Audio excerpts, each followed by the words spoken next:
Today I want to talk about deep work, which is Cal Newport's term for concentrating without distraction. Whether you're a software programmer working on your own business or side hustle, or you're working on a marketing campaign, the ability to focus on tasks can make you more productive than your colleagues and let you leave work at 5 p.m. The ability to concentrate is becoming an important skill in the 21st century. With an increasing number of jobs being knowledge-based work, that is, jobs that are more mental than physical, being able to concentrate is becoming an important skill.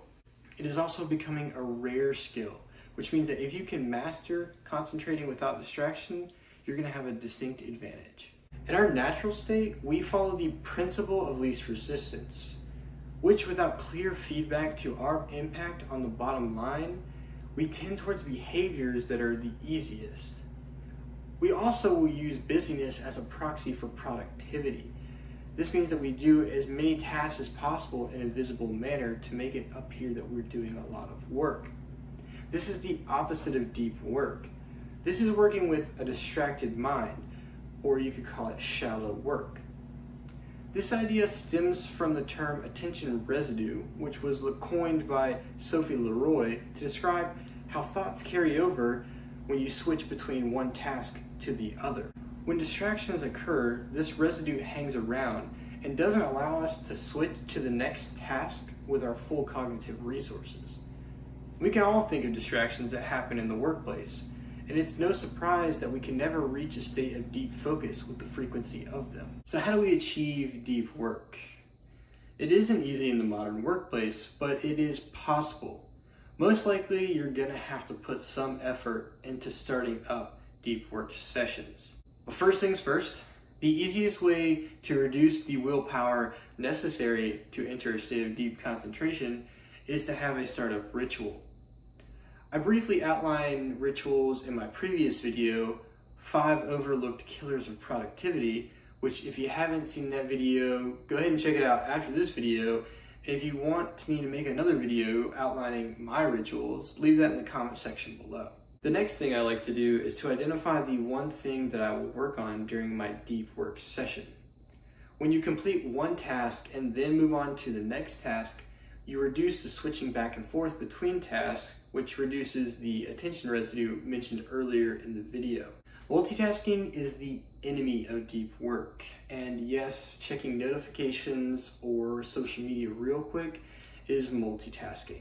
If you can go into a room by yourself, go there, put on some headphones, close out your email application, put your phone on Do Not Disturb, and throw it in a drawer. Finally, you need to schedule out your deep work and make it a habit. Block it off in your calendar for every day and block it off ahead of time. After a deep work session is complete, you should shut down your day properly. This should do 2 things for you. This should make sure that you have a plan so that you can finish incomplete tasks. And this should also let you leave work at work so that you can recharge. Because we live in a distracted society, getting used to deep work may take some rewiring in your brain. In order to do this, we need to be able to embrace boredom. Our society seems to take more breaks from distractions than breaks from focus. Some points I like here to help are planning out in advance when I'll use the internet or practicing productive meditation.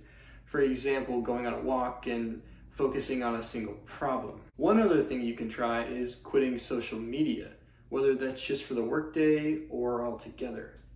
I recommend quitting social media a try and reflecting on the experience after you've done so for a couple weeks. After you quit, use the craftsman's approach to tool selection and only adopt the tool into your life if the positive impact outweighs the negative impact. Another one to help you get in the rhythm of deep work is to reduce the shallow work that you do. If it isn't necessary, don't do it. If you can delegate it out, let someone else do it. If you have to do it, batch similar tasks so that you can collectively spend less time doing them. One technique that I like to use for my deep work sessions is the Pomodoro technique. This was developed by Francisco Cerrillo as a method to increase his productivity. The Pomodoro technique is a set amount of time that is set aside for deep focus and it's followed by a short break. Those 2 steps make 1 cycle, and after you do 4 cycles, you take a longer break. Traditionally, the Pomodoro technique was set up for 25 minutes of deep focus, followed by 5 minutes for a short break, and then after you did that 4 times, it would be a 30-minute longer break. However, this is completely customizable to what works best for you. Deep work is a skill and an ever-increasing one, and you usually can't just jump right in and start having deep work sessions all day long. I recommend starting out with the 25 5-minute split that the Pomodoro technique is traditionally used as. But my Pomodoro split is 50 minutes of deep focus, followed by 10 minutes of short break, and then after doing this 4 times, I'll take an hour break. This works nicely with lunch. For the most part, I can make this work due to the nature of my job. However, I will adjust these times sometimes. If I'm working on some simpler tasks, I will shorten the amount of my Pomodoro, or if I'm really into the groove of working, I just won't take a break at all. When starting out with deep work sessions, whether you use the Pomodoro technique or not, starting with a small amount of time and building as it becomes more comfortable is a great strategy. Chances are, if you are new to this, you're gonna have to break some old work habits that you already have. But trust me, this is for the better. When entering into a deep work session, remember to remove as many, if not all, interruptions as possible. Block off your calendar, turn off the notifications of your phone and computer, and focus on one thing. Now, there are Pomodoro timer apps for your phone or computer, but I'm not going to recommend them. The reason I don't like using them is because they just don't work well for me. It's another excuse for me to look at my phone and then to get pulled off of task when I see all of the other notifications. I actually like to use a physical timer, but I don't like to use one with ticking. Some people actually find that the ticking helps them focus, but it just doesn't work for me.